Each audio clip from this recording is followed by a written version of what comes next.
Shalom, selamat pagi dan salam sejahtera bagi saudara yang dikasihi Tuhan. Apa kabar hari ini?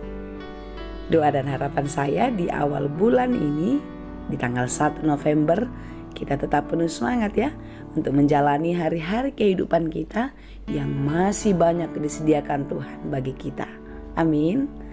Saudara yang dikasihi Tuhan, sebelum kita melanjutkan segala aktivitas pada hari ini, marilah kita mempersiapkan hati untuk mendengarkan firman Tuhan. Firman Tuhan yang menjadi kekuatan dan sumber hikmat bagi kita di dalam menjalankan segala pekerjaan. Marilah kita berdoa. Terima kasih Tuhan untuk kebaikan dan kemurahan Tuhan memberkati hidup kami, sehingga kami boleh memasuki bulan November ini. Ya Tuhan, kami mau menyerahkan seluruh kehidupan kami, segala pekerjaan kami. Kiranya Tuhan berkenan memberkati kami. Ajari kami Tuhan di dalam setiap kehidupan kami melalui firman-Mu. Dan saat ini kami telah siap mendengarkan firman Tuhan. Kiranya Tuhan berfirman bagi kami. Kasih karunia dan damai sejahtera dari Allah Bapa Tuhan kita dan dari anaknya Tuhan Yesus Kristus dan Roh Kudus menyertai saudara sekalian. Amin. Firman Tuhan untuk kita pada hari ini yang ditetapkan sesuai dengan Almanak HKBP Selasa 1 November 2022 tertulis dalam kitab Amsal 10 ayat 19. Saya akan bacakan bagi kita dalam bahasa Batak dan bahasa Indonesia. Di bagasan hinadeak ni hata-hata dang holang adong salah. Alai manang ise nama kokangi bibirna ima nama roha. Di dalam banyak bicara pasti ada pelanggaran, tetapi siapa yang menahan bibirnya berakal budi. Demikianlah pembacaan firman Tuhan. Manusia adalah makhluk sosial. Oleh sebab itulah manusia seorang dengan yang lain tidak bisa lepas dari interaksi antar sesamanya. Siang dan malam kita pasti bertemu dengan sesama, dan di dalam pertemuan itu pasti ada interaksi kata-kata. Berbicara merupakan media utama dari seluruh proses interaksi sosial kita. Baik buruknya proses interaksi sosial, salah satunya dipengaruhi oleh bagaimana kita bertutur kata. Karenanya, agar apa yang kita ucapkan tidak menjadi bumerang bagi diri kita sendiri, lebih-lebih membahayakan orang lain, dimanapun kita berada, hendaklah kita berhati-hati di dalam berbicara. Bila demikian, benarlah kata-kata bijak yang sering kita dengar. Diam itu emas. Ini selaras dengan apa yang disampaikan di dalam kitab Amsal 13 ayat 3. Siapa menjaga mulutnya, memelihara nyawanya. Siapa yang lebar bibir akan ditimpa kebinasaan. Ada sebuah kisah inspirasi yang menginspirasi kita untuk tidak banyak bicara, tetapi menjaga perkataan. Ceritanya demikian. Alkisah, hiduplah seekor kura-kura di sebuah danau di pegunungan. Dia sangat terkenal banyak bicara. Siapapun yang dia temui pasti diajak bicara. Panjang lebar, semua dia katakan kepada pasangannya berbicara. Tentu makhluk-makhluk lain yang mendengarkannya bosan. Sehingga setiap dia berbicara, binatang-binatang lain mulai menghindar. Dan akhirnya kura-kura mulai sadar akan keadaan itu. Dan dia mau belajar untuk menahan diri untuk tidak banyak berbicara. Karena dia tidak punya teman lagi. Suatu ketika datanglah sepasang angsa yang kebetulan singgah ke danau itu. Ya, karena keindahan danau yang sangat menawan membuat sepasang angsa itu ingin menetap beberapa hari lamanya di sana. Kura-kura merasa senang karena dia sudah punya teman berbicara.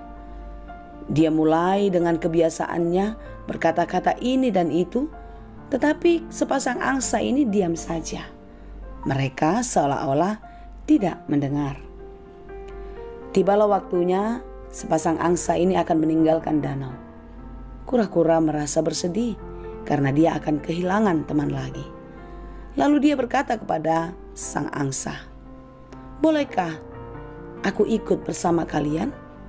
Lalu angsa berkata, "Bagaimana caranya kamu bisa ikut bersama kami, sementara kamu tidak punya sayap?" "Oh, boleh. Dengan kalian berdua menggigit kayu ini kiri dan kanan, maka saya bisa menggigit di bagian tengah." Apa yang dikatakan kura-kura bisa dipertimbangkan dan diterima oleh sepasang angsa. "Oke, kamu boleh ikut bersama kami, tapi dengan satu syarat." "Apakah itu?" tanya sang kura-kura. "Kamu tidak boleh bicara." Dengan mudah dan cepat kura-kura menyetujui. Dan akhirnya kedua angsa itu sepakat untuk membawa kura-kura terbang dari danau itu. Ketika mereka sudah sampai ke tempat yang lebih tinggi, kura-kura sangat kagum. Ingin sekali dia mengungkapkan kekagumannya. Tapi karena dia mengingat janjinya kepada kedua angsa itu, dia menahan diri dan terus menutup mulutnya. Sampai mereka melintasi sebuah hutan, kura-kura melihat begitu banyak hewan-hewan di sana. Dan hewan-hewan itu pun melihat ke atas dan berdecak kagum. "Wow, bagaimana bisa kura-kura terbang? Bagaimana caranya? Siapakah yang punya ide demikian?" kata binatang yang ada di hutan itu. Dengan tidak bisa menahan diri lagi, lalu kura-kura mengatakan dan menjawab mereka, "Sayalah yang punya ide." Dan akhirnya apa yang terjadi? Ketika dia bicara, saat itu juga dia pun terjatuh. Saudara-saudara yang dikasihi Tuhan, dari kisah inspirasi tadi kita belajar bahwasanya tidak semua kata-kata itu berguna. Tidak semua yang kita ucapkan itu baik. Itulah sebabnya nasihat Amsal bagi kita pada hari ini. Di dalam banyak bicara pasti ada pelanggaran. Tetapi siapa yang menahan bibirnya berakal budi. Siapa yang bisa menahan diri, maka dia menyelamatkan dirinya dan menjauhkannya dari malapetaka. Saudaraku yang dikasihi Tuhan, akan selalu ada waktunya bagi kita untuk bicara.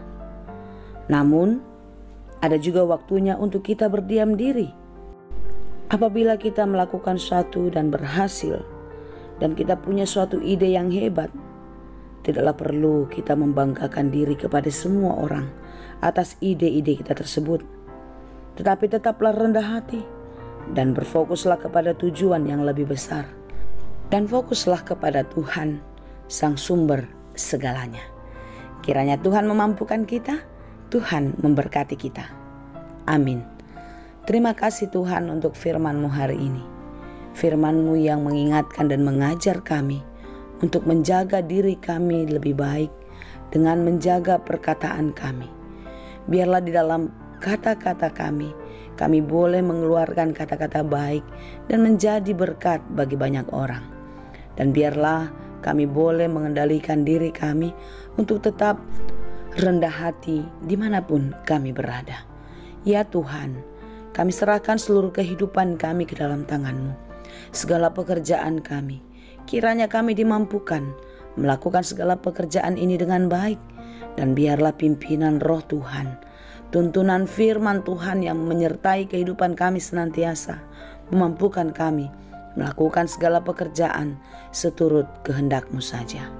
Kami serahkan seluruh kehidupan kami, seluruh harapan-harapan kami ke dalam tangan pengasihan-Mu. Kiranya Engkaulah yang memberkati kami. Terima kasih Tuhan. Di awal bulan ini kami hidup di dalam pengharapan kepada-Mu saja. Apapun yang akan kami hadapi ke depan, kami percaya di dalam penyertaan Tuhan kami akan boleh melewatinya. Karena itu Tuhan, kuatkan dan teguhkanlah setiap kami yang sedang bergumul, yang sedang berjuang di dalam kehidupan. Biarlah di dalam pengharapan kepada Tuhan kami beroleh sukacita, damai sejahtera. Terima kasih Bapa. Kami serahkan seluruh kehidupan kami hari ini dan untuk selamanya hanya ke dalam tangan pengasihan-Mu. Hanya di dalam Yesus kami berdoa dan mengucap syukur. Anugerah Tuhan kita Yesus Kristus, kasih karunia Allah Bapa, dan persekutuan Roh Kudus, itulah kiranya yang menyertai dan memberkati kamu sekalian. Amin.